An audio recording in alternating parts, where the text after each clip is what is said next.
நெல்லை அடுத்த Palayamkottai குளவணிகர்புரம் railway gate அருகே பாளையங்கோட்டை மத்திய சிறை செயல்பட்டு வருகிறது. இதன் கட்டுப்பாட்டில் தூத்துக்குடி, திருச்செந்தூர், நான்குநேரி, கோவில்பட்டி உள்ளிட்ட இடங்களில் மாவட்ட சிறைகள் மற்றும் கிளை சிறைகள் உள்ளன.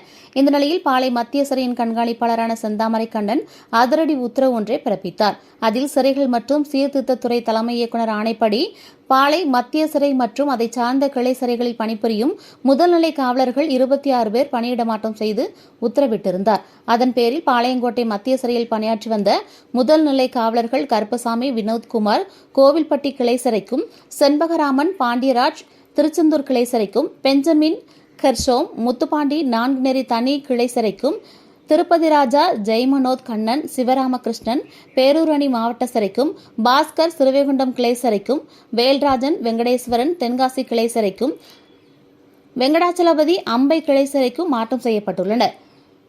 தென் மாவட்டங்களைச் சேர்ந்த சிறை காவலர்கள் 26 பேர் ஒரே நேரத்தில் மாற்றம் செய்யப்பட்டுள்ளனர் என்று அவர் தெரிவித்தார்.